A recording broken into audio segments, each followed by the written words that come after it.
जब हम दुनिया के सबसे पौराणिक जीवों के बारे में सोचते हैं तब हमारा दिमाग हमें उस प्राचीन समय में ले जाता है जब काल्पनिक कहानियां हवा में यात्रा करती थी और खुद को कहीं भोले भाले मानव जाति के मस्तिष्क में समाहित कर लेती थी। अगर कोई एक सबक है जो मानवता को अब तक बार बार सीख लेना चाहिए, वह ये है कि हर बार जब हम सोचते हैं कि हम निश्चित रूप से कुछ जानते हैं तो हम बिल्कुल नहीं जानते।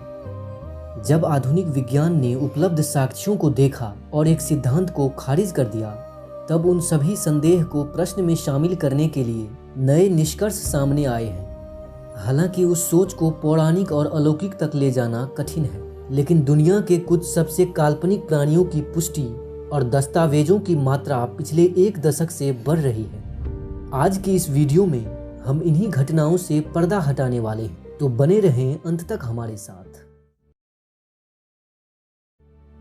वेल्स ध्वज को सुशोभित करने वाला ड्रैगन सैकड़ों सालों से रोमन प्रतीकवाद से जुड़ा है और दुख की बात यह है कि इसका किसी भी प्रकार की स्थानीय किंवदंती या लोक कथाओं से कोई लेना देना नहीं है। लेकिन पिछले कुछ दशकों से देश में ऐसे क्रिएचर्स को देखे जाने की रिपोर्ट लगातार बढ़ रही है। हाल ही 2001 में मध्य वेल्स के एक खदान में काम करने वाले ब्रिटिश प्रकृतिवादियों ने एक प्राणी को 2.5 फुट लंबा 4 अंगों वाला सर्पिन ड्रैगन और एक समुद्री घोड़े जैसा सिर के रूप में वर्णित किया है। उन्होंने बताया कि जीव हवा में था, लेकिन कोई पंख स्पष्ट रूप से दिखाई नहीं दे रहा था। उन्होंने उस जीव को लगभग 4 मिनट तक देखा, जिसके बाद वो खदान की निकटवर्ती गुफाओं में गायब हो गया।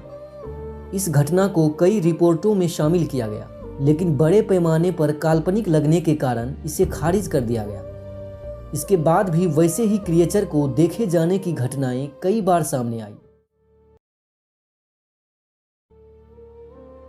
स्कॉटलैंड के उत्तरी अधिकांश क्षेत्रों ने हमेशा किंवदंतियों और लोक कथाओं को प्रेरित किया है, जिनमें से अधिकांश सैकड़ों हजारों साल पहले की है। लेकिन हाल ही 2012 के आसपास इस क्षेत्र के खुले मैदानों में पाए जाने वाले कई यूनिकॉर्न्स के बारे में आश्चर्यजनक दावे किए गए हैं। यह दावे उसी वर्ष किए गए जब उत्तर कोरियाई सरकार ने सार्वजनिक रूप से कहा था कि देश में एक यूनिकॉर्न समूह का पता लगाया गया है। ओल्ड विक के ऐतिहासिक कैसल का दौरा करने वाले हैकर्स ने स्थानीय शहर में उन्मादी रिपोर्टों की एक श्रृंखला बनाई, जिनमें यात्रा के दरमियान यूनिकॉर्न उनके सामने आए, जिसे देख वे चौंक गए।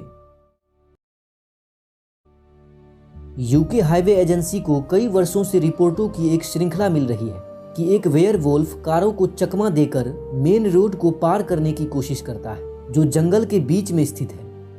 इंग्लैंड के मिडलैंड के एक छोटे से शहर स्टॉक में 1975 से 2006 तक के मामलों में मोटर चालकों को M6 मोटरवे के 10A जंक्शन के पास एक आधे आदमी और आधे भेड़िए जैसे प्राणी को देखे जाने की घटनाएं रिपोर्ट की गई।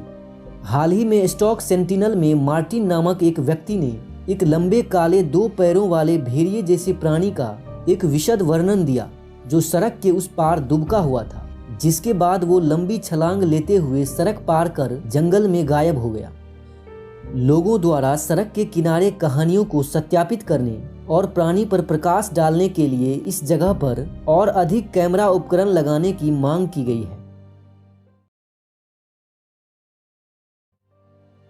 लगभग 6 फीट लंबे इस शक्तिशाली प्राणी के बारे में कहा जाता है कि यह दुनिया भर के घने जंगलों में छिपकर रहता है। इसकी सबसे हालिया साइटिंग फ्रेंच स्पेनिश सीमा पर पायरेनीस पहाड़ों से आता है। अपने मोबाइल फोन पर वीडियो लेते हुए एक अज्ञात व्यक्ति ने सोशल मीडिया पर यह पूछते हुए वीडियो पोस्ट की कि यह क्या है। स्वाभाविक रूप से पोस्ट ने अरामोन स्की रिजॉर्ट के एक प्रवक्ता के साथ बड़ा हंगामा फैलाया, जहां सार्वजनिक रूप से यह कहते हुए देखा गया कि आसपास के क्षेत्र की पूरी खोज चल रही है, जिसके बाद उस जगह पर छानबीन शुरू की गई।